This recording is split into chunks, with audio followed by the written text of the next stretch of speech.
Magandang umaga sa ating lahat. Magandang araw po. Ako po si Erlyn Sabares at tatalakayin po natin ngayon ang Aralin 19, ang pagpaplano ng proyekto gamit ang naunang kinita. And na siya'y mga layunin. Na ipakikita ang kasanayan sa pagpaplano ng proyekto gamit ng naunang kinita. Nakagagawa ng plano ng proyekto gamit ang naunang kinita. Napahalagahan ang pagpaplano ng proyekto gamit ang naunang kinita. Alamin natin, ang maayos na pagpaplano ng proyekto ay mahalaga dahil ito ang gabay ng matalinong paggagawa at nakatutulong upang makatipid sa oras, gamit, at pera. So, kailangan jud no nga bago ka magbuhat sa imuhang proyekto, kinahanglan jud nimo na siya na planuhon jud siya og tarong kay naa siya'y big possibility nga kanang malugi ka or dili ma-successful ang imuhang proyekto kung di nimo siya planuhon og tarong. Kay ang pagpaplano nimo sa imuhang proyekto is mao siya ang magsilbi na basihan sa paghimo nimo sa tibuok nimo nga proyekto. Maghimo siya nga guide sa imuha sa pagbuhat nimo sa imuhang project. Pinaagi pod ani sa maayo nimo pagplano kay makatipid po ka sa oras, sa mga gamit, ug sa kwarta pod nimo. Linangin natin. Mahalagang matutunan ang mga hakbang sa pagbuo ng proyekto upang maging maayos ang paggamit ng oras, materyales, at puhunan sa paggawa. So naa siya'y mga hakbang no para sa pagbuhat nimo sa imuhang proyekto. Kinahanglan nga makatunan nimo ni siya ng mga pamaagi aron himsok or hapsay ang imuhang paggamit sa oras, sa imuhang gamit sa paghimo sa mga materyales nga kinahanglanon o labi na sa puhunan para mapalit nimo ang mga materyales nga gamiton sa proyekto. Mahalagang mga bahagi sa pagbuo ng plano ng proyekto. Una, pangalan ng proyekto. Pangalawa, layunin. Pangatlo, sketch. At pang-apat, talaan ng materyales. So, sa pangalan sa proyekto nyo is nagpakita ni siya kung unsang klase nga proyekto ang imuhang buhaton gamit ang mga materyales nga makita ra sa palibot ug sa kinahanglanon paliton. Mao po ni siya ang maghimo sa usa ka proyekto o produkto nimo. And then ang pangalan sa imuhang proyekto. Example is ang flower base.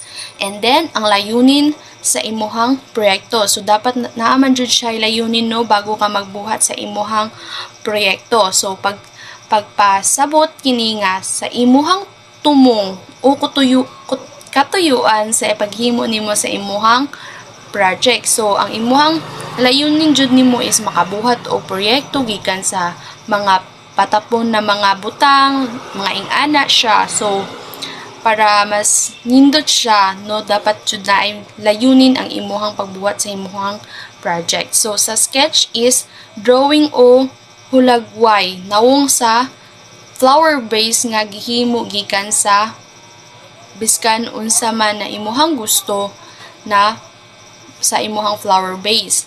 So, butangan nimo siya, mao na siya murag hulagway sa imuha jong sa imuhang project like nga na. And then ang talaan ng materyales. So dinhi makita ang kompletong listahan nimo sa mga materyales o kantidad nga kinahanglanon aron mahuman aron hapsay kung para ma-budget na nimo ang imuhang magasto ana siya. So, kung gusto nimo mahimo pod na kanang magbuhat ka og kanang project nimo is dapat jud siya nga nakaplano siya og kanang dapat jud nimo siya susihon jud siya para jud hapsay mag-successful ang imuhang project. Thank you. hello everyone! So my name is Brittany Baino at ako yung magpapatuloy ng pinaliwanag ni Miss Sabares. Ngayon, tapos na tayo sa talaan ng mga materyales na dapat nating gamitin. Ngayon, tumungo naman tayo sa hakbang sa paggawa. Ito ay ang sunod-sunod na detalye sa pagbuo ng proyekto. Unang hakbang ay ang pakinisin ang baon ng niyog sa pamamagitan ng papel diliha. Ang papel diliha ay ito yung ginagamit ng mga gumagawa ng sculpture o di kaya'y may gusto silang pakinisin. Ito ay pampakinis sa mga bagay gaya ng kahoy o di naman kaya ang baon ng niyog.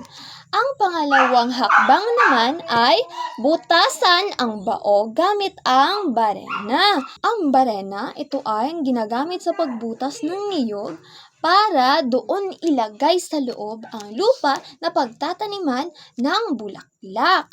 At ang pangatlong hakbang ay lagyan ng palamuti. Lagyan ng palamuti ang baon ng niyog para maganda at kaaya-ayang tingnan ang gagawing flower vase natin. Ngayon, ang panghuling hakbang naman ay barnisan ang proyekto at patuyuin. Ang barniz, ito ay nagpapakintab, nagbibigay ng kintab upang mas lalong gumanda ang gagawing flower vase. At pagkatapos nitong barnisan, patuyuin upang hindi maging pangit ang iyong ginagawa. Ngayon, gumawa naman tayo sa talaan ng kasangkapan. Ano nga yung ginamit natin? Papel, diliha, brush, at barena. Okay, naintindihan ba kung ang mga hakbang ng paggawa sa flower vase? Okay, very good at inyong naintindihan. Tandaan natin na ang pagpaplano ng mabuti ay kinakailangan sa pag-uumpisa ng isang proyekto o gawain. Kung may pagpaplano at planong nagawa, magiging madali ang paggawa ng anumang gawain. Ang plano ay karaniwang ginagamit ng mga arkitekto at enhenyero bilang batayan ng gagawing proyekto, maliit man o malaking proyekto. Ang pagpaplano o paggawa nito ay naaayon sa pamamagitan ng mahusay at maingat na pagsusuri upang ang gagawing proyekto o gawain ay magiging maayos at maganda.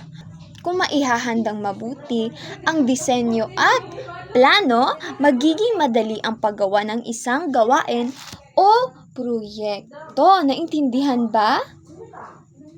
Very good at inyong naintindihan. Ngayon, naintindihan niyo ba ang mga bahagi sa pagbuo ng plano ng proyekto?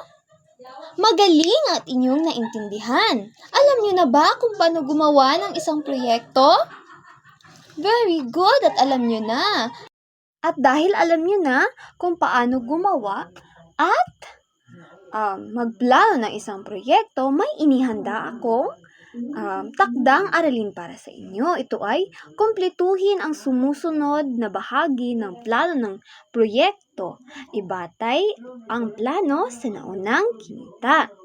Ang dapat, kagaya ng ating tinalakay kanina, at ginawang plano ng proyekto, dapat may pamagat ito o pangalan ng proyekto. Sunod ay lagyan ito ng layunin.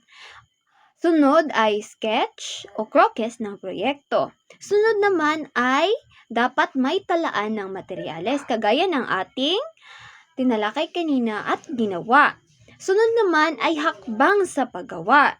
At ang panghuli, dapat ito ay may talaan ng kasangkapan. Naintindihan niyo ba ang ating takdang aralin? Magaling at inyong naintindihan. Ngayon, ipapasa niyo ito sa susunod nating klase. Yun lamang at magandang araw.